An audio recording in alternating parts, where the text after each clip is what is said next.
มันว่าเลยปดดอนก็ว่าเจ้าไหนตาไหนเป็นไหนก็ยาพิษาจะดังเสียงเป็นโกโก้ลิงมาลักแหลมล่วงยันหันถึงเส้นดาสายตั้งร้องของมันเลยตับหลุลันน้ำช้างแต่ว่าตัวตุกวันไหนที่เท่านั้นโคปีหนึ่งปอกเลยมาเปลี่ยนปล่อยตานิปาจามหาตานิปาจากรมาฐานาสริยะปางปล่อยหลงสู้ภูมิกันนึ่งเผาเนี่ยถึงมาเนี่ยมีปีไหนถึง340 คู่เดิน412 วันไม่ก็ตัวอาพิชาจะดังเสียงกูตามมาที่สุ่มกันหมดแล้วปริศาสตร์พ่อป้องสุ่มเขากูตามนี่ก็เขียวมาขึ้นปางกูแล้วขณะพายุน้ำเสียถูกขาดเรือนี่ก็แต่ตึกชื่อสุ่มกันหมดแล้วยามเดียวเขาอยู่ต่างเป็นแต่ผ่าตะที่เสียทำอะไรกันขอบความนี่ก็ยินเชื่อละยินเชื่อก็ยามหลวงรับนำมาซื้ออันนั้นขากูปากรรมาสริยะกรรมาฐานาสริยะพระพิชาจะดังเสียงในสังเอาไปพ้องสู่เขาดังเสียงนิสัยเนี่ยเถอะสามารถขึ้นบางกลุ่มเหมือนซึ่งนั่งแต่กลับไปหัวป้อยเขาต้องปั่นในไกลนั่นเรื่องเขาแล้วไม่ได้ปั่นไม่ไรอันเดียวกันนะอันนี้เรื่องเดียวเรื่องเดียวอันนี้ก็เรียกข้างสองวันนะครับก็เรียกข้างสองขวาเขาพบจีบเรียกันกวนในเนี่ยเหมือนเจนกลุ่มนั้นเรื่องเก่าเยอะแล้วฟังกลุ่มน้องค่ะในวันเดียวแน่อันนี้มาเกิดตั้งเสียงอยู่เราเสียอันเดียวในเรื่องเป็นนั้นตั้งซึ่งสามมุดเขาก็ดันตับติดคิวชุดขาวของไว้เหมือนเดิมเหมือนใครแล้วตาดังสื่อหนาเลี้ยงขวัญหนักนุ่งหันตาเจ้าชีวะช่างสาจ่าอิจฉาพระอิจฉาคือจะให้เจ้าเขาให้ช่างสาวิญญาณกระดว่ายิ่งใส่เขาทั้งหลายเอาไปทั้งสิ่งหล่อเอาไปกระดิ่งช่างสาคือสำที่ใจทั้งหมดทั้งหลายเอาไปกระดิ่งช่างสายินมันอันซูอันเดียนขัดหนึ่งอันยาหนึ่งนั้นเสียแต่ว่าพ้องกันมาตากันเราเข้าถึงมาในฝั่งกลุ่มหลงพ้นอยากขันในระยะก็เป็นสายสื่อหนามีมาซึ่งนั้นแหละที่ในฝั่งกลุ่มหลงไหนอันอาบจับอันพ้นหมอกอาบจับในล่องอันขาดขนาดยิ่งขึ้นมาใหญ่สูงอันหมอกอาบจับนี่การฝั่งกลุ่มการขาดขนาดเละอามุจักฉันชัดเจนภายจังนอกนั่นในฝั่งกลุ่มเนี่ยเป็นเวลาตาเนี่ยจนหลังเขาสังขารพระพิชาจะดังเสียงยุบยองต่างข้าเป็นเจ้าผาปฏิเลยข้าห้ามได้อันนั้นข้าเกี่ยวกับเลยเขาพองไว้ก็ดันปักปีแล้วเพราะว่าอันหมออาจจับเสียงนี้ต่างชื่อต่างเป็นดังหลอกวันนี้ละวันนั้นก็ละพวกออกมาเก่ากันคนกันมาจับเลยในปองแน่ในปองต่างนาปฏิต่างนาแน่เอามาเก่าคนชื่อลุงอ่อนเก่าวันไหนเหมือนซึ่งเอาน้ำมุดลงมาลุ่ยใส่กระดิ่งปักปิดนั่นน่ะเหมือนซึ่งนั้นย้อนตัวนั้นอย่าไปหาเรื่องนี้อเมริกามันว่าเลยกว้างลำลงนั่นไปหาเรื่องนี้ให้มันตีหน่อยเขาใช้ดีกว่าแต่วันนี้เมืองน่ะให้มันขึ้นมาอย่าสูงมันวางอันพูดมาพอพูดมายาวอตินั่นเป็น30 ปลายเก้านั่นเองก็พระพิชาเจ้าและ40 คู่นี่ก็ที่อามาเนี่ยไม่ของฝันมันอันเดียวเอาในกว่าน่ะถึง340เลยถึง341อันนี้เขาอันนี้ว่าปนาเนี่ยกว่ามือว่าปนาเนี่ยตัวก็ขึ้นขอบบางก็มีหลักฐานนั่นแหละนังหูมันก็จะมีอาเจสีปัวช้างสาอาจารย์ที่จ่าเด็กประที่จับแต่ตัวเจ้ากับว่ามีอาเจสีปัวดาวิญญาณแต่ว่ายิ่งใส่บริษัททั้งหลายธรรมนุกะเขาบอกมีอาเจสีปัวชาตินาคันธาในตอนนั้นเอาปักไว้ชื่อหน้าเห็นล้อมตุ้ยเขามันขึ้นมาใหญ่สูงซ้อนเขาขาดตาวน อุ่นพรมานั่นไหนเละเขายึดหวานนั่นไว้จังว่าอันอับจับนั่นไว้เขาเลยเป็นปางกุงนั้นชี้ให้กันให้ขึ้นมาอย่างสูงเหกันยี่มานาจูหนังนั้นอันบอกอับจับนั่นอย่าปีมาลัดเดี๋ยวพี่เขาเลยเอาเข้าเกาปลาเดี๋ยวได้ซุปปลาไหนยื่นชี้ขันอะไรยังผังมันไหนขันผังมันผู้เจ้าผู้ปานอันว่าเอาข้าขันตาวนมันว่าชื่อหลานศาสนาเนาะเขายึดอยู่ตัวเดียวเนี่ยอันคืนของนาการมันอยู่ตัวเดียวเนี่ยท่านเราอากูเขาท่านเราอากูเขาไว้จะมายิงได้เจกับพิ้วสู้สานาที่นั่นเองคุณสีหัวยับถึงมาหน่องลิ้นลายไว้นั่นซ้อมหนังอันข้าเป็นเรามิ่งจะลงปุ๋ยไว้ว่าอันดังไว้เสียศาสนาสักกริซองปาก50 ปลาย6หรือขึ้นมือหรือกว่าปริยาเขาเจ้าอำหาพันทำปลาได้ยาวจริงศาสนาห้าหินนั่นนะเขาหัดเตี้ยแล้วอันนี้หาพันทำเตี้ยกว่าเนี่ยเขาคาดอยู่ไว้ฝันอาณาธิกมาตีน่ะมันคือหลงในสัมเปนมากับมุขยาสังขารนี่ฮะเนี่ยสมุขยาสังขารเรากั้นกว่าดังยากเฉยตินเสียงก้าหาปานั่นจังเลยมาภาพเมื่อเจ้ามาอีกก็เฉยพิสูจน์สารนั้นเมื่อฉุดเฉียวนั่นก็จังเวปีเจ้ขยะต่างไว้มาปีนั้นก็จังเป็นมากั้มบวานต่างยามนั่นครับอาณาธิกมาตีนะพระเป็นใจมันก็กัดเจ๊ท่านก็ถึงมาวันเดียวกันยาเป็นมาเจ๊พายช่องปากช่องปาก50 ปลาย6มีมาผายวันไหนตัวถึงมาวันเพียง340วันหรือไหนแต่มุขยาสังขารเจ้าเนี่ยเป็นการนู่นที่ตาตัวเตี้ยฉิบตัวเตี้ยฉิบกันลงมาถึงมา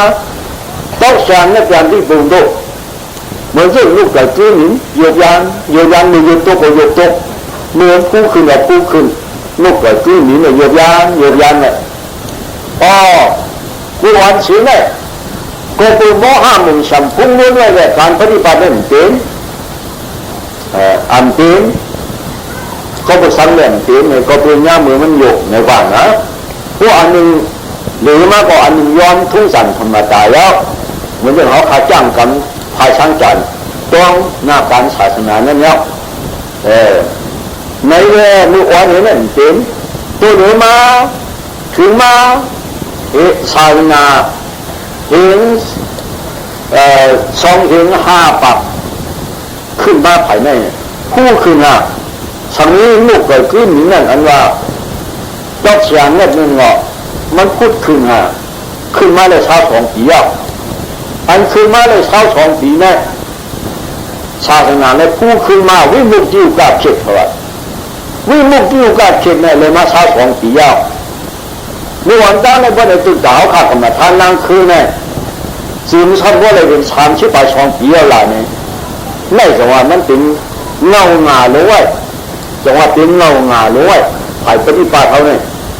กิจูบักการะนั่นก็อุตสาหลงคุณทุนอีเรื่องจะสาลงตั้งแต่ไปเขาเจออุ่นนันตาเขาพาจีนเนี่ยเขาก็บอกอุยสว่างลีนั่นแหละป้าเราสาลงมาเกี่ยตั้งเป็นเนี่ยจีนวันตั้ง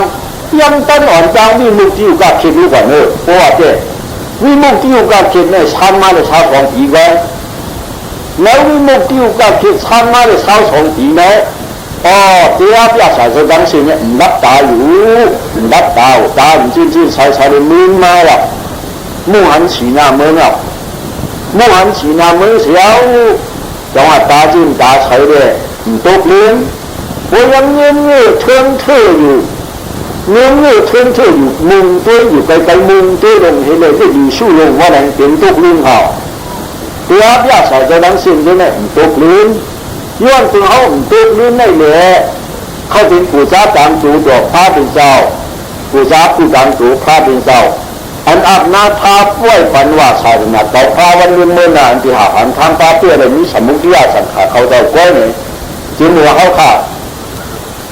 จ้าเขาจ้างกันกรรมฐานจ้าเข้ากันคิดมาอย่างนั้นต่างทางบ้านดี อุบาธรรมตังยาสามิอุปตุนามพานดีตังข้ออนุกรรมบางอุปาเดอปตังตัวปฏิกริตามีสารจ้าฝ่ายนั้นอันที่เข้าข้าไม่ขำจ้างมันคุกอะไรขึ้นน้ำผันมันกูจะอุปายกันกูจะกูตัวเหนือกันเราข้าเยอะเขากูทำสารนะพานยาวเขาเอาเขาข้าออกปุ่นนะพ่อจะสั่งขึ้นถึงอุปาจะไม่ได้การยาในการขาดที่อาผู้สูบเกาหลังเก่าชาวหลังนั่นเอาออกปุ่นหลับสีเละให้เขาข้าขึ้นถึงที่จื้อหมายเขาใช้กันขาด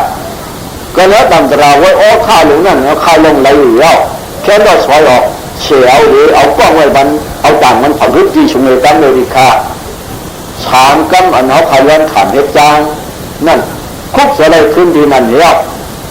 พอคุกอะไรขึ้นดีนั่นเนี่ยเก่าลูกชายเมียลูกชายโปลูกชายพันเนี่ยตั้งแต่พวกที่อ่านว่างสิ่งใส่คนคู่นิจารมาทำสายนะพันเจ้าเนี่ยทุกการที่ว่าอาจารย์อีกว่าไว้ใจอายุกี่อายุเสื่อมหลงน้ำมาสุดดูใครเลี้ยงย้อนหนังใครลั่นลาดเอ็นใครขาดตายนี่ใครตายยอมเกิดตรงตายมาเลยไปแล้วตายกว่านี้สายหน้าผ้าเงินเก่าเลยที่ทางห่างของเนี่ยเกิดตั้งใจเรากว่าเชื่อก็มีที่กูก็หูก็มีตอนนั้นกูเงาก็ได้กว่าจ้างมันแล้วในตั้งใจจริงนะน้องเขามันกูจะกูป้าเละแต่เดี๋ยวบางกูเงาขานหรือเฮ็ดย่างขึ้นมาไผ่ปั้นหน้าซึ่งหนังวานเนาะเย้าเชียงชามบัก40ไป40เอ็ดขึ้นมาเมื่อนั้นมีดีเตี้ยที่จุดเนี่ยแล้วบางกูเงาขานได้ซึ่งนั้นพ่อเขาต้องผ่านเขาว่าเขียนอะไรเจ้าเจ้าสารนั่นก็เลยช้างอันนี้เพียงติ้งหรือเข้มแบบนั้นกูเจ้ากูถึงกูป้ายเบียดท้องเสียวอย่าเบียดท้องเสียวเขาพิท้องสองอีกครั้งก่อนหวยกันเก่าขามีเพียงเลยขาซึ่งในวังไม่ใส่ยกจ้าการอยู่กันแบบยืดขุดชนขุดคนขึ้นอีกครั้งเนี่ยไม่ใส่กลัวใจใครตายคืนนี้เขาท่ามกว่านักการสายนาพระมีเจ้าหลวงตอนนี้เจ้าหน้าอันนี้อันนั้นตัวพระเป็นอย่างชุดเขากว้างลงกันช่างเขาตัวผ้ามุดในผ้าเขากว้างลงกันเขาคือทำสายนาพระเป็นเจ้าแน่เขาลีกันหลอกคนนั้นเองมุงตื้อเลี้ยอยู่ชู้จื้อเขาเข้าวัดยาฉากกว้างก็ใจยกย่าการอยู่กว้างกว่าลูกชายโปหลงอันวันนั้นไว้ใจกันหนึ่งคือมีเลยใจมันใจจริงใช้มุดจางหนังหือแต่ละการแต่ที่สามารถยืนได้เขาบริการตั้งสิ่งที่จันที่กายตุลาตันที่กะเอาว่าที่สวยผู้ที่กูเดินอันตากุ้งนั้นตันหงนั้นปัดที่ปาปันตาแต่ละขานมึงกวนอันไหนก็ได้ปัดตัวเนื้อวันนี้เลยเพราะหนังจีการมีรังปักขุนเขาขาดเยอะที่สร้างอ่างกองกว่าไหนแรงขบ้าขาดโจรไหนเอาเจ้ามากคำนั่นเนาะเมื่อไหร่ก็เกิดขึ้นสอชนไปเนี่ยกูจะกูป้าเจ้าสายยาฮันเอาเซลยาฮันเขาได้ซื้อในสังเซลสั่งได้สั่งต้องมาหกอำนาจกูเห็นเหมือนอย่างชาวมุสลิมเขาชาวจีนอย่างวิลาต้าเขาสร้างนี่กับวิศวะเขาเจ้านั่นเจ้าขวาเจ้านี่เลยเขาจังสิ่งไม่เชื่อผู้ทางตามตูยิบออกผ้าเรื่องหลุดผ้าไปเจ้ายินแต่เขาน่ะเขาขาตีว่าร้อยตีว่าร้อยอันนี้พันกว่าพันอันนี้ไว้ก็ไว้เขาก็ช่างแบบเต่าเขาก็เปลี่ยนศาสนาพราหมณ์อย่างที่ผู้เงินเต็มใส่กว่าเหมือนเช่นเดินออกด้านเหมือนดังวันออกใหม่เช่นพ่อยเขาต้องปั่นในใจนะมันเหมือนเช่นนั้นเสียกันในเลยกูเจ้ากูโดนกูป้าอันอาบจามนั่นเลยเชื่อขำเอาเขาได้แล้วถึงนั้นอันอาบจามนั่นก็อยู่สองนอกที่หนึ่งที่เหนียงเรานอกเอาปลายความเข้าใจก็เอาความเขานอกก็แปลกเขาลุ่มใจกันปุ๊บเขาทุกข์ใจกันกิ๊บซึ่งหนังอันวันนั่นเลยมีกันเขาขาวันกันเต็มต่างกันกว่าชีกามให้เข้มดับถึงที่ถึงยันเขาวางอย่างขันช้าศาสนาพระดินเราเขาทวนกว่าในอัดวังเขานั้นควรกว่าหน้าจังศาสนาพระดินเราชีกามในเรื่องขัดสุดองปริญญาเสียวขอดแยกปลายความกันแล้วว่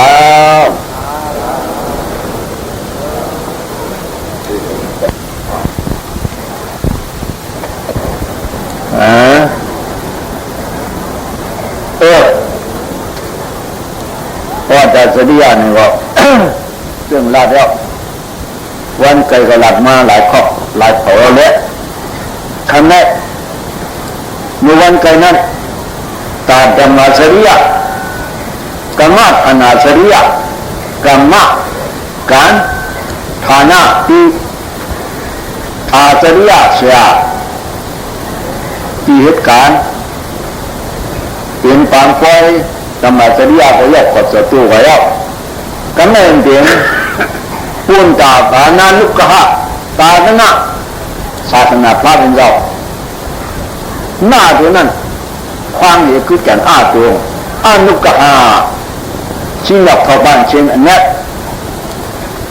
ก็แก่นมุกสู้มันยุบยองห้องสูงสารนะพระเป็นเจ้าอันเข้าบ้านกันแถมในเด็กคันได้มาสิเปลี่ยนปางปอยอันตาดียุบยองห้องสูงสารนะพระเป็นเจ้าเป็นสองอันกับกันได้จึงไหนในเวสุโรก้องสุโรเนี่ยร้องใจได้สุขับพ่อลูกซุนทั้งหลายหนังสล้างหอดเขียวม่านพัดจีเหงาวันไก่ดังโมดังเสียงเหลืองเนี่ยอันเอามาเนี่ยป้าสายสีนาฮิเล่มาติเตะจังยูอาเราเยี่ยงอันสังบ่ไหนประมาณนับปีในสาวหลีงาม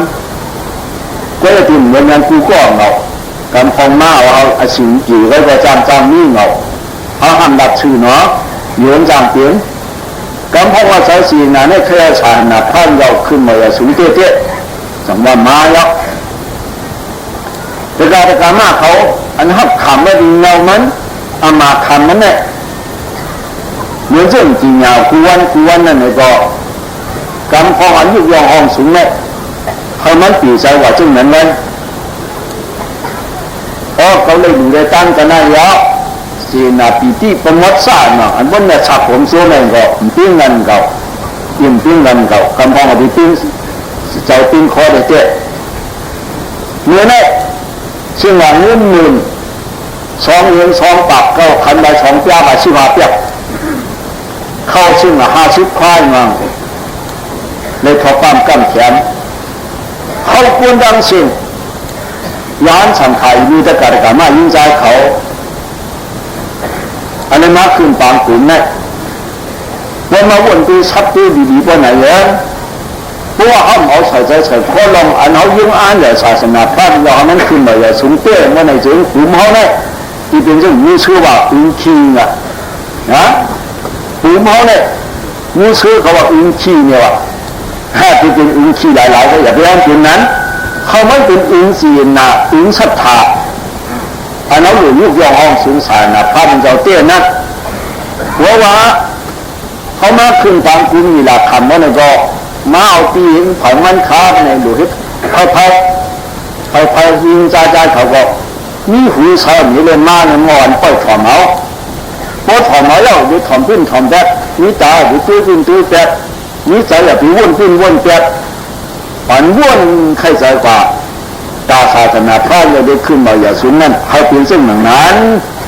เพราะศาสนาพระเราขึ้นมาอย่างสูงหรือปานจูเขาขึ้นปานจูจึงเขาสู่เขาฮะเสียกาศในกล้วยเขาเยอะเรื่องเป็นหนังไหนเนี่ย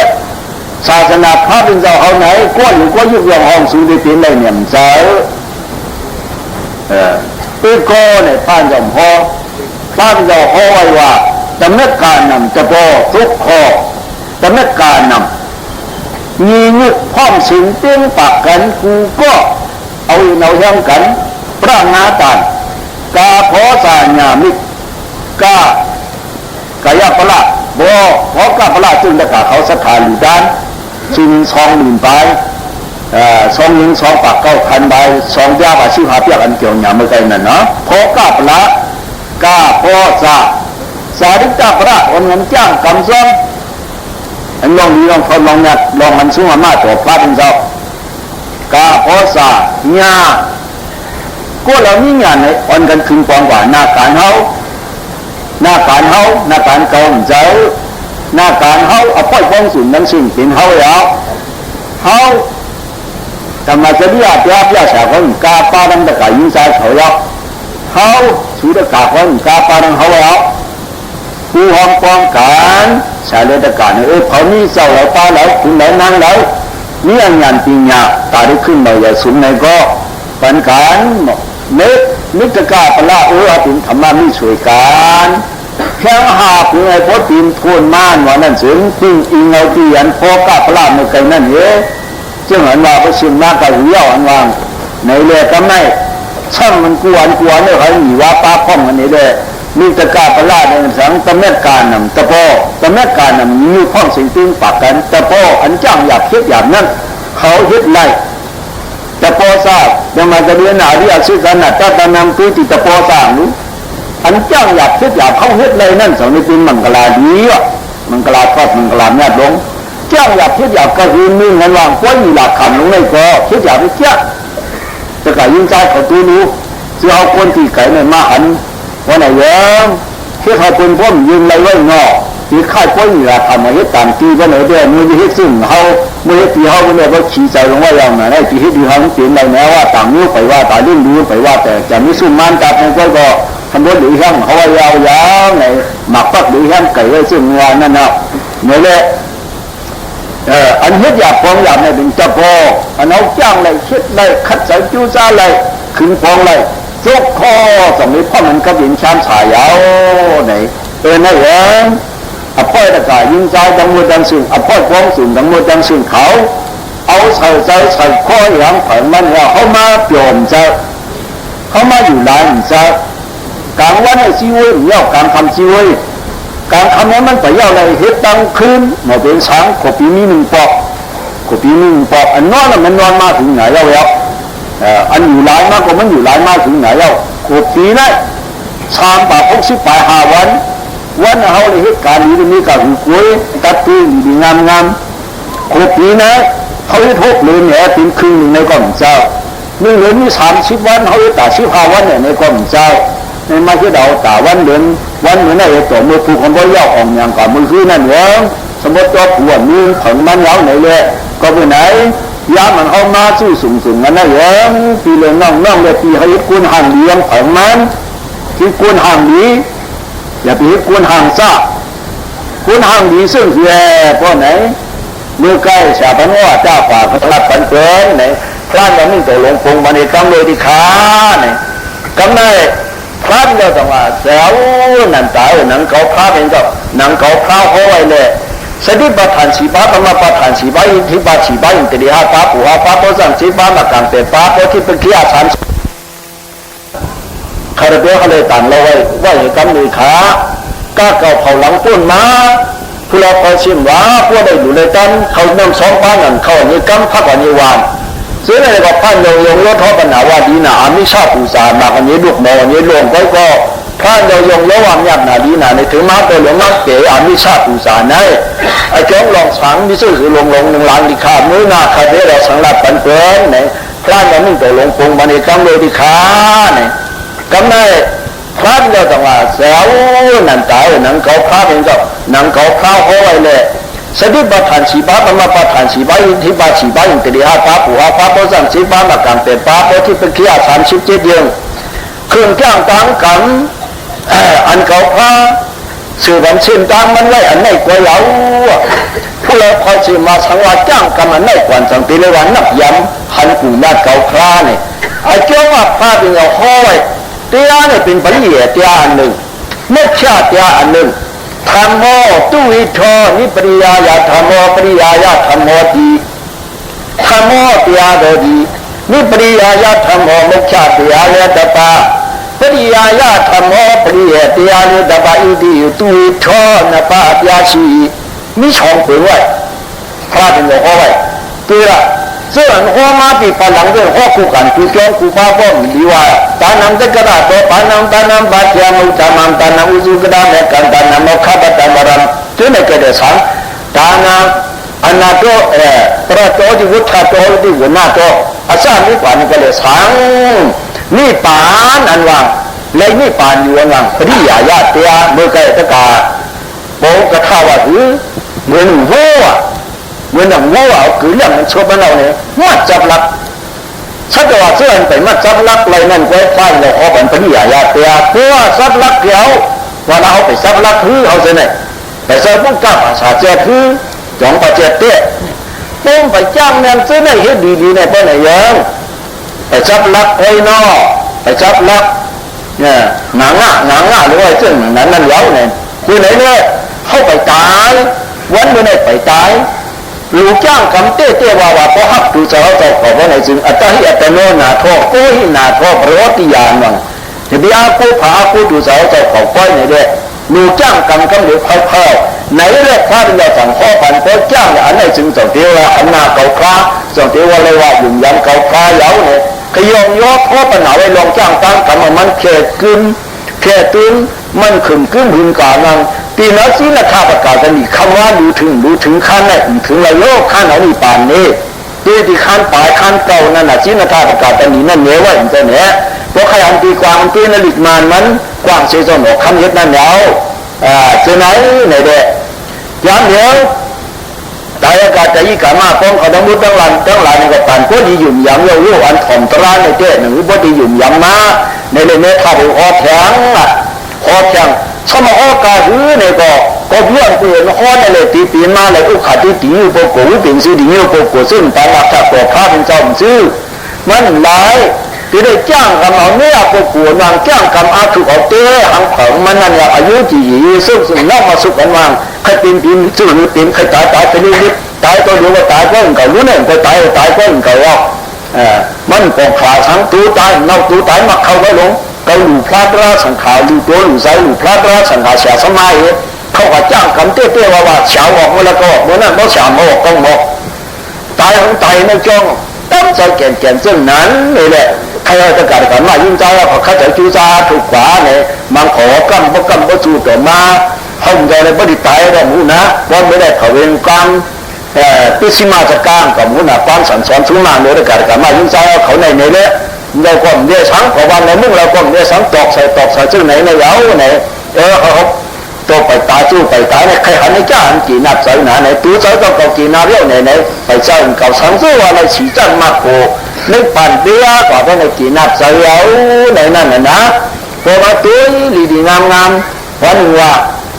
ที่ฟังหลวงพ่อมุนเจ้าใกล้ว่านะใครจุ่นแต่ชูเอาใครจุ่นแต่ชูเอาแค่เดี๋ยวเจ้าในนี่ก็ตายชั่วกุนชัวให้เปลี่ยนในหางมันเพราะเปลี่ยนลงล้างม่วงเปลี่ยนลงล้างบอกเงินนั่งเต็มนี่กิ้วสั่งไงขย้อนขำมาความชัวในก็อยู่กล้วยนี่สั่งการชันเป็นสิ่งที่ได้โลกนี้ว่าไงก็อยู่น้ำตุ๊กป๊อกอีว่าห้องมือก็อยู่ที่ซ้ำไก่ตุ้งกินข้าววันนั่นได้กว่าทั้งวันตู้ใครตายเลยมันตายนู่นเถื่อนชื้ออะไรที่ซ่วมก็วางเขาที่ปังหลวงเนาะในแต่การมายิ่งเจ้าเขาเนี่ยก็เขาเสียแต่เปี้ยเสียแต่การในเรื่อง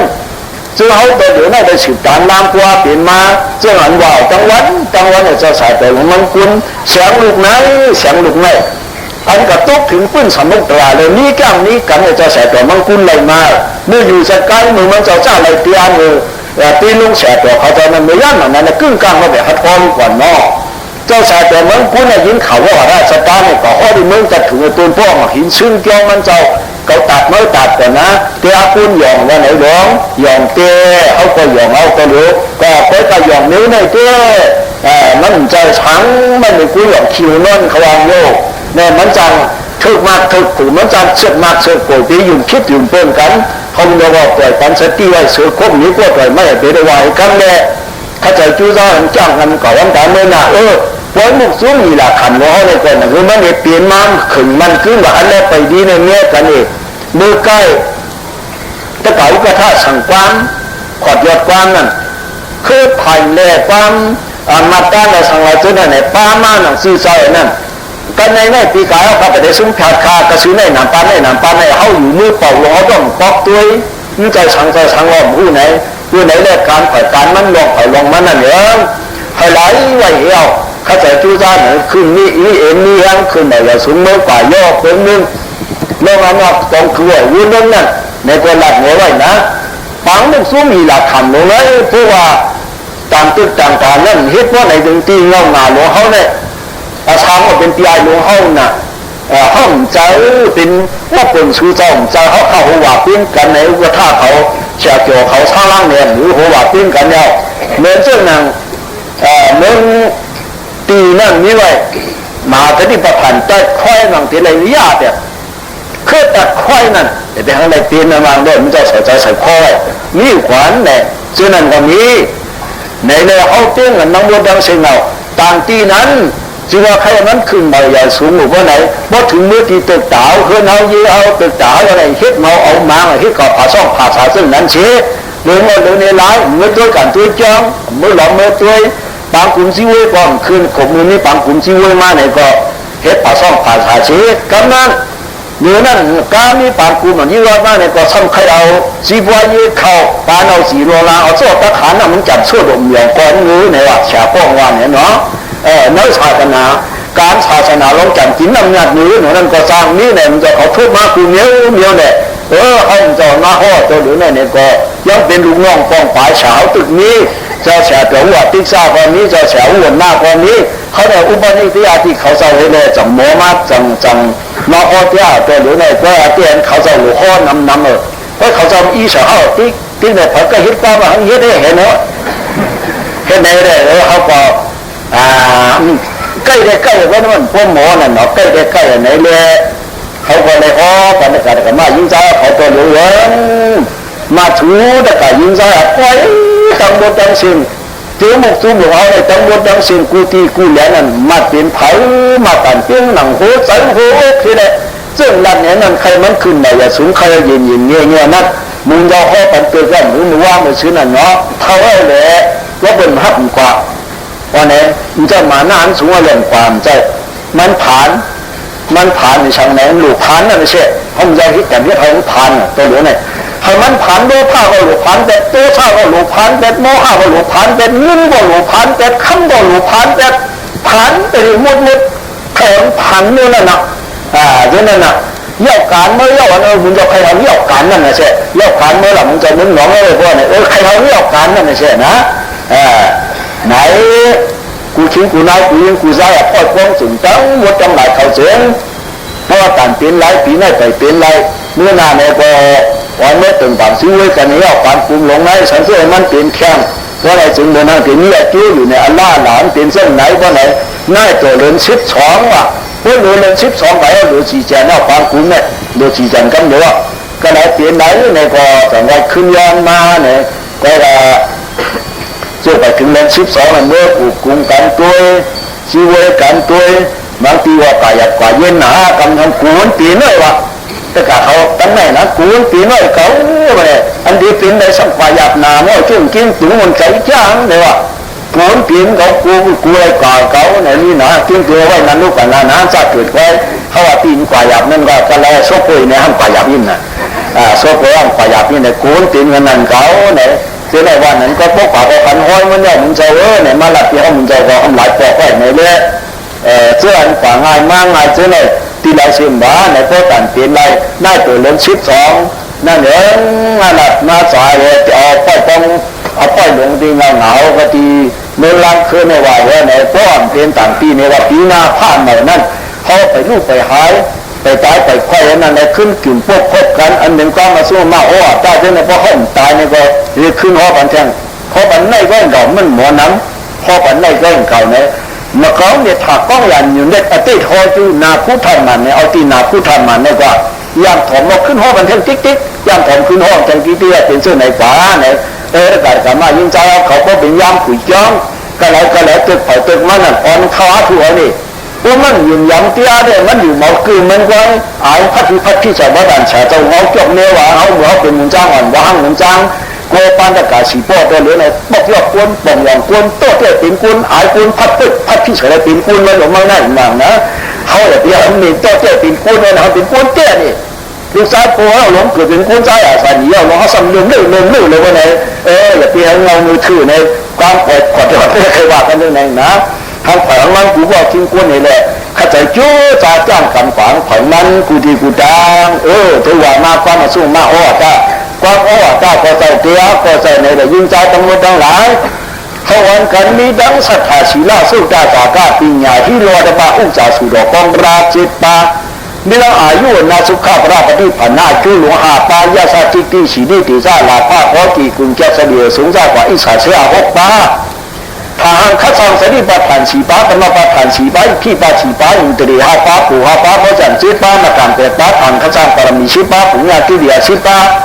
โอ้ที่ตะขี้อา37บ้ามังกรตรา30เดือดตาเดือดตาจับมาตีนมานั่งไงถูกูพ่อกูจัดกูผ่านตามผ่านมานั่นเพออะไรนี้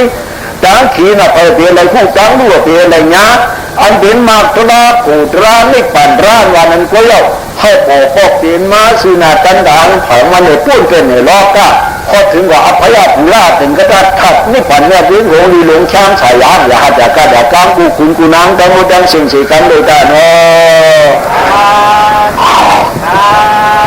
ก็เพื่อนนั่นปัญญาเนี่ยก็ในรูปแบบขันธาจามนี้กว่านะขันธาป้าเนี่ยมาฉุบกันที่ที่เราอันฉุบกันอันเป็นดูฉุบกันอันปัญญากันที่ที่นั่นเส้นขาได้เราอันฉุบกันยาวกว่านั้นสัมสดายมันจะเก่ากันเลยลงล้างมันเป็นเขานั่นเชียงเชียงเนี่ยโป้หอกอ่ะมันยาวกันมาแทงที่คุยน่ะอันไม่ได้เพราะอันดองกันตัวในจึงเนี่ยพอเห็นมาเหมือนคำพานยาวเห็ดมาเพราะกันตัวเนี่ยมันกลางหรือว่าเพราะละหูกรรมพวกกระรูกรรมก็ย่อมกลางไหลพอไหลพอเฉียงไว้สติใหญ่น้ำมาเผามันตาพิษโปพิษเนโปเนมีกรรมเงี้ยเชื่อหรือโปเนหรือที่นั่นในสังเอาโปเนตายจนก็ได้สังตาเพียกึ้งสังขารจนมันก็ฆ่าขายแบบว่าฆ่าขายสังขารป้างได้ป้างให้เขาป้อมนี้กรรมมันกรรมลงที่กันนั่นมันเป็นเพียกึ้งสังขารเราเช่นนั่นก็สังนั่นเดี๋ยวสังไหนเพียกึ้งสังขารนั่นก็มีเทียบช่ำเอายานตาตายกันได้ทำเอาดูข้าบินโซออกซื้อในวันไหนเจงเป็นสานันตริยกรรมเป็นสานันตริยกรรมจีเป็นสานันตริยกรรมเป็นสาอนันตริยกรรมะเป็นสาอนันตริยเนี่ยพวกความปลุกมันก็จะมาจากว่าเป็นสานันตริยกรรมเนี่ยนั่นก็ว่าเห็นก็ไม่ได้เจ้ามกลันพันเนี่ยกำพองอายุพิษอายุเปิ้ลตัวเจ้ากับพิษตัวเจ้ากับเป็นอย่างกาหนังดีนี้ก็ดีกว่าก็ใครกว่าใครจูก็สมาถือผีวัวเด้อเนี่ยโลกาผีวัวเขาเลยอีกพวกนึงมันแล้วปัวป่าตายเลยเนี่ยไหนอะไรพอหลุดโลกาผีวัวได้หายเมื่อไรแห่วันไหนวะที่นั่นก็สำเร็จนี้ว่าเนี่ยมันใครกว่าจ้างคืนนั้นมันใครกว่าปล่อยมันใครจูก็เนี่ยแต่ว่าสติเขาเลยมาป้องฝ่อสู่กองมองไม่อะไรห้ามป้องมันเลยเด้อเป็นห้องยัดทั้งเขาเนี่ยเขาได้แต่ยัดทั้งฝั่งมันเนี่ยอันเดียนถอดอันนัดได้เขาจะจูจ้ากว่าเนี่ยเราลบกันแข่งกันได้เนื้อไหนเนาะเขาก็ทำเลยมันจะเก็บซื้อเลยมาญาเลยเข้าฝังไฟมีหลักฐานมากขึ้นมาถามมีขึ้นมาหอบเนื้อแต่ยิ่งผมซุกลงไปเจอตั้งหนังซีฝรั่งฝรั่งเขาท่าขาเลยเลยโอมเลยฟ้องกันในเรื่องท่าผู้ยาการแต่ยึดการฆ่าผู้ยาการเลยมาหัวยากันถึงมีเขาทอดจะได้เขาจำขึ้นเลยมาวันกันฆ่าผู้ยาการนองแชมป์ยาขาวันลิ้นเดินนานในก็เขาว่าขาดอากาศนี้หรือก่อนอยู่กันได้ก็เป็นอะไรแต่ว่าเขาเรียกอะไรเดี๋ยวมาโลที่ว่าจะว่าข้าศึกษาบ้านเราเอาขยะของเราเพื่อศึกษาอันนี้ไม่ได้เราบอกว่าพวกข้าศึกษายาเราอันโตซักแล้วก็เลี้ยงผ่านได้ถึงหรือว่าข้าศึกษาอย่างซักแล้วก็เมื่อข้าศึกษาคือเขาวางของเราผ่านได้ถึงตัวผ่านได้ถึงว่าได้ถึงอะไรนี่เราข้าศึกษาว่าข้าศึกษาถึงบ้านเราเมื่อเราผ่านถึงต้นมาตัดแต่บ้านเราผ่านเรื่องมันเป็นอย่างนี้แต่ตอนนี้ว่าข้าศึกษาบ้านเราอย่างไรอย่างไรเพราะนี่อย่างไรเราพวกเราเรื่องของอันแต่ละอย่างเราต้องการที่จะมีการอะไรถึงรู้ว่าหรือการซื้อก็จะมาข้างล่างเลยแต่ในทุกๆเรื่องนั้นนั่นถ้าว่าเขาเราเขาหลังเราที่เขาทำเราทำในเราเราถึงเรานั่นเขาเจ้าว่าเขาเรื่องแต่ก็เรื่องแต่ก็เป็นดีคือเขาอะไรดีที่เขาบอกเรื่องเลยอันนี้กันแต่ก็กันอันนี้กันแต่ก็กันแล้วชื่อว่าอะไรอันก็เราต้องการทำอย่างนี้อันนี้เราอันนี้คือมาสุดโต่งเลยว่าก็เลยข้อนี้เราขอของเลยข้อเลยที่คือว่าจะการแต่ว่าจะเป็นที่นี้มีว่าจะผู้หมายเลยคือขอเดี๋ยวว่าข้างล่างแบบเก่าจะกล่าวลงนั่งใครเขาหรือเป็นใครแบบเขาหรือจะเรียนการข้างล่างเราข้างเราที่ขึ้นมาจากการแต่นะที่ขึ้นมาจากการแต่นั่นเราที่คือเนี่ยข้างล่างการที่เขาข้างล่างทำงานเดือนหัวข้างล่างการที่เขาเรียนงานเดือนหัวเวลาตอนนั้นแต่เราทำมาเจอหน้าทำมาเจอนี่นะที่ว่าเราเป็นข้างล่างนั่นแหละเป็นเรื่องอะไรนะที่ว่าคือ เป็นทางของพวกของเขาอันข้าเรียกว่าไม่เป็นหลักถือปฏิบัติไม่เป็นหลักปฏิบัติเดียวกันอะไรนั่นอย่างที่ไหนเป็นเรื่องเรื่องก้าวก็เรื่องเรื่องการเรื่องหลังเรื่องเรื่องการเรื่องหลังอะไรอันเรื่องการเรื่องผ่านจบเป็นเรื่องการไม่ต้องเรื่องไปเลยนะโอ้คือตาอย่างนี้เลยให้ละใจเด็กผู้ขาดอะไรโอ้อิทธิตาตุอานันยานวายามุกาเจ้าปานอิทธิตาลาตุลาลีลาตุจักตุกุตานาโตเอรายาอุตุตะโลตะโรกายะเจขายะโล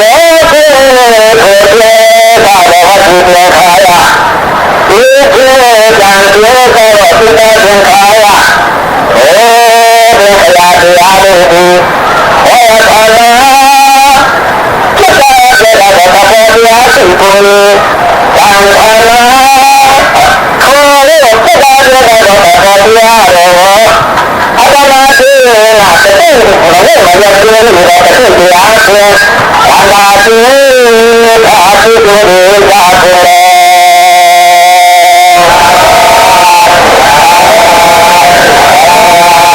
ใช่ผมเข้าข้าวเป็นเราอายุเลยก็แต่ไว้เลยเรื่องจ้างผ่านเลยผ่านเลยผ่านเลยผ่านเลยถึงจะช่วยกันอย่างที่ออกมาเราเขาไม่ผ่านเรียนรู้เราก็ต้องเลยแต่ก็จังหวะที่เราทำการดูก็จะขึ้นแต่มา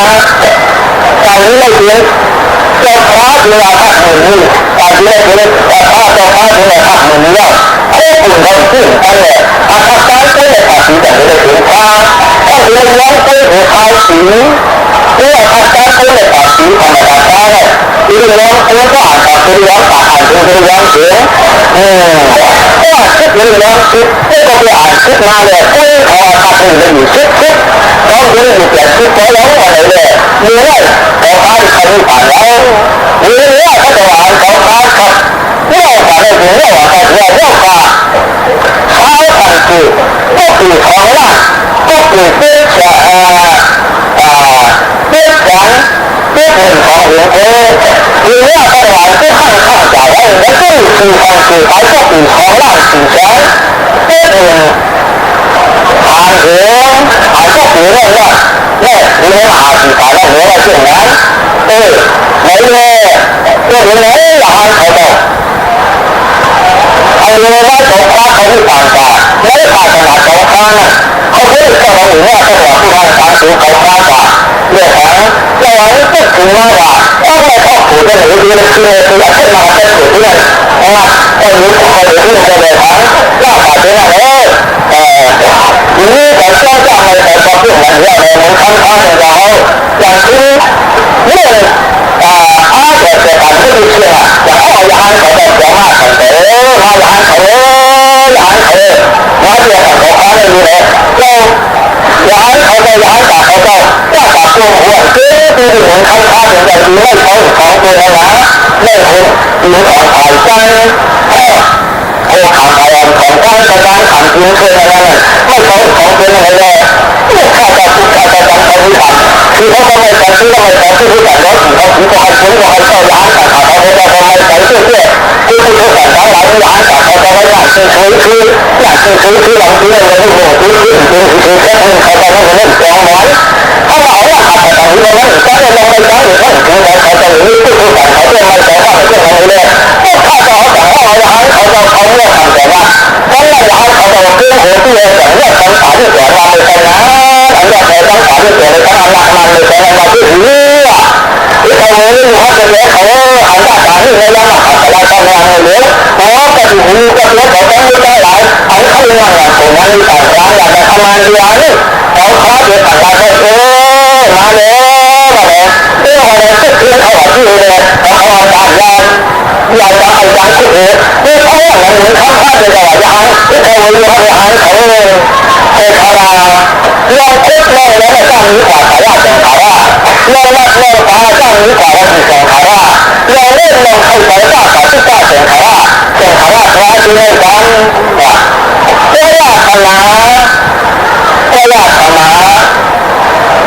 ไม่ถึงจะหนีไม่ถึงจะหนีถึงจะหนีไม่ถึงจะหนีอันใหม่ถึงหน้าอันของผู้ฝ่ายที่ตัดสินใจติดกันหางที่มันเกิดถึงหน้าอันมาจะกล้า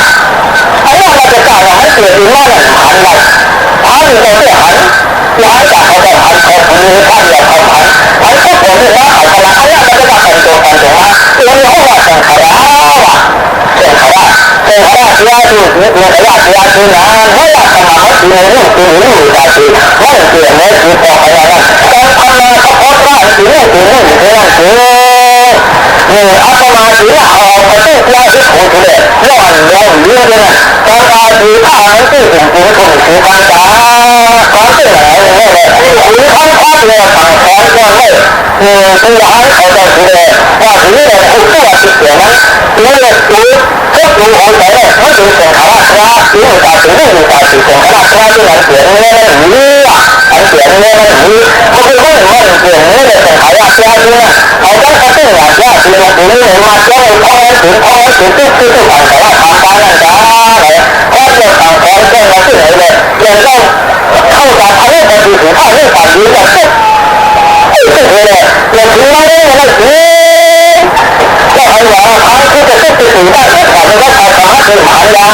คือหมายาคุณทั้งทุกภาคในแต่ละทิศทางเราจะเอาว่าคำนั้นนะมันจะเขาต้องต้องไปอะไรมันจะเขาต้องของต้องทางอะไรอย่างนี้ต้องเข้าค้าเนี่ยต้องป่าที่มือว่ามันจะเขาเนี่ยตั้งหลังเนี่ยต้องเจ้าค้าเนี่ยต้องป่าเรือไม่เจ้าค้าเนี่ยเจ้าค้ากับที่ป่าไม่ใช่ป่าที่เราก็ต้องซื้อป่าที่ป่าที่เราต้องป่าว่าก็ป่าเขาเป็นการซื้อเนี่ยเราก็เองก็เลยว่าเออเขาอันนี้ก็ไม่ได้เขาป่าเขาอยากทำนี่ที่ที่เขาเขาถือเขาป่าเขาไม่ชอบคือนะหมอบอกว่าที่มันไม่ป่าที่ป่าที่มันคือขันหน้าถ้าเคยเป็นป่าจ้าที่มันคือมันต่างๆนะสายสูงๆนะมันต่างๆนะเนี่ยคุณไม่ต้องมาอย่างเขาเลยคุณไม่ต้องมาอย่างเขาเลยเจ้าเนี่ยไอ้โม่ไม่อยากมานะที่ไหนอ่ะปลาเนี่ยเพียงตั้งขัดเขาปลาเนี่ยคือขึ้นมาในเลยลองจ้างตั้งกันแล้วขาดแล้วเขาเนี่ยจะเหลืออะไรเอามาเอาจ้างหรือพ่อถึงพ่อไม่ติดผ่านพ่อไม่ติดผ่านได้เลยก็ป่าเจ้าทุกขันเขาป่าเจ้าทุกขันในก่อนที่จะขึ้นเลยป่าเจ้าทุกขันรู้ป่าเจ้าทุกขันรู้ป่าเจ้าทุกบอกเลยว่าทุกขันขาดใจทุกทีเอาป่าเจ้าทุกบอกเลยว่าก็เลยทุกขันทำเขาไม่เอาขาเลยการเอาผู้อ่านการจะได้ตัดสินใจขึ้นมาคือการที่คือการได้ตัดสินใจว่าการที่การตายยังไม่อยู่นะเห็นไหมว่าที่เราตายยังไม่ใครเลยอะไรอ่ะอะไรนะที่สิ่งที่ว่าการนั่นแค่ไหนมันเอาทุกข์กับนั่นทุกข้อได้เสียเพราะว่าทุกข้อที่เสียเพราะว่านั่นแหละมีคำพูดในเรื่องเอาอย่างนั้นอย่างนั้นก็เหลือว่าเราจะต้องเขาว่าเนี่ยก็รู้ว่ากูก็เขาว่าคือว่าถึงมาที่จะทำถึงที่เขามีตัวประกันของเขาแล้วซึ่งไม่เอาอย่างนั้นซึ่งเราไม่ได้พึ่งใครแล้วก็ข้าไปเข้าไปเลยดูขนาดนี้ป่าตัวรู้ป่า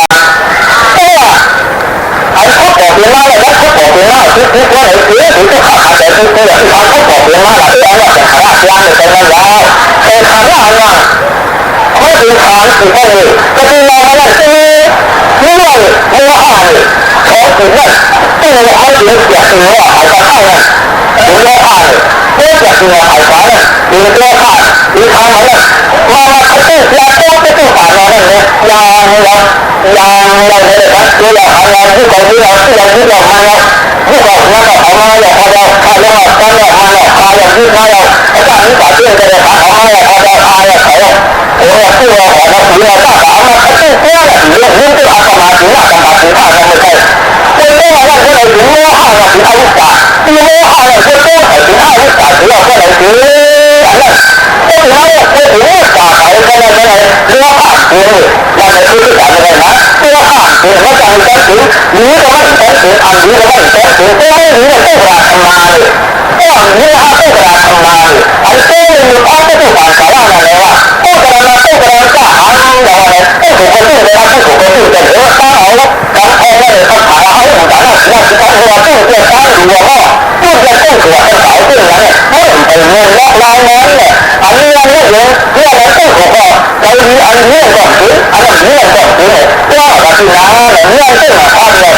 gian là cứ anh nó khóc bỏ tiếng khóc cái gì phản tình nó lo à ông thứ hai lo à thì có thể lo à cái chuyện cho phản cái chuyện hút còn khó ăn thay người ta cho mất chuyện nào không này nó kết quả lên các chúng ta nó chỉ là kết quả lên là không phải khả năng là cái kết quả khả năng là nó chỉ có ở đây nó chỉ cái đó này cái gì mà cái cả những thầy cái này cái của những chuyện này những cái gì họ là cái cái nó không phải là cái nó những cái nó chỉ cái cái nó là vậy đó cái của những chuyện cái của ai không được cái của ai cái con gì cái đó cái là con gì cái đó cái nó những cái những cái cái nó cái gì cái nó chuyện ta cũng những cái cái là cái nó chuyện ta cho cái đó cái khả năng cái khả năng phải là cái của những chuyện và còn lại những cái là và còn lại những cái cái khả năng tiếng cái này rồi vì cái của hai vì nó là cái việc làm mà còn những cái cái gì nữa thì là cái căn của những cái của những cái và cái là làm mà nó có cái gì là cái khả năng là cái phải là còn với cái cái cái này cái của cái này cái của cái này ông phải là thứ mà cái này nó ông phải là tài rồi ông ấy vậy à nó nói chuyện cái này nó chỉ là càng là nó phải cần khả năng chứ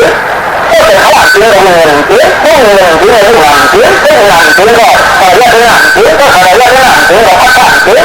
cái phát triển chứ là người làm chứ cái người làm chứ là phải làm chứ cái phải làm chứ cái này có cái phát triển chứ cái phát triển chứ là không làm chứ cái nó không phải cái không làmเพราะว่ามันคืออย่างคือการเคลื่อนพวกเราในก่อนตาที่คือตาที่คือเนี่ยตาเราต้องเข้าในก่อนคือเนี่ยมาแล้วเนี่ยตามาแล้วเนี่ยเรื่องการอยากที่เราเรียกเขาเรื่องมาแล้วเนี่ยเรื่องมาแล้วเนี่ยก็ตายก่อนเนี่ยคือทั่วก็เลยไม่ต้องเอาใจก่อนคือที่ถือว่าเราเอาใจก่อนคือพวกข้าเลยขายก็คือขายไปในก่อนคือพวกเขาเข้าเลยออกเกินไป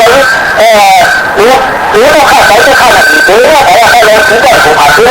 苦海之内，那看是这苦，我这个啊，我他这个好种，我在看着也好，看着也好，不然我虽然我这个家呢，เขาก็ฝึกนะเขาที่ฝึกฟังนะเขาไม่เราก็อยู่นี่เรานี่เราก็เป็นเลยเขามีสาขาอยู่ที่เลยสร้างขาที่ไหนนั้นคือ我讲，我我一直想台湾那种长卡拉，他给我的更难了。他说这个我这个长卡拉，他说他这个你那前台的好我比那卡拉在台湾的有再用的，这个到哪么听啊？对，咱们必须要什么看听啊？咱们必须把什么看听法？咱们在运动还在能动吗？我在前台指挥台指挥，知道我们就是看到了，干了，我就是老就是主要的来，我那个哪来的高？这个是搞我要动了，我要去主会什么的。我讲了，我他妈出管这个局，我们在不要管他了，你们我们看出反正我嘛了，不知道怎么直接对客人这个样来，因为我们当时呢，我看的啦，看的在那边来有了呢，看的就好看了，我看边来吧。เขาจะการต้องถือเขาจะการต้องถือความถือในขณะการต้องถือในย่างต่อต้องถือในอย่างนั้นขณะก็ภาพผมไม่ได้ถือเขาจะการกันเลยนะก็การเขาเป็นว่านะแต่เขาคงจะเขาเพื่อนเขาเป็นอะไรนั่นอย่างนี้นะนั่นเลยอายุเกินเลยถ้าเป็นว่าอาจารย์ก็การดีนะอันนี้คืออาจารย์ก็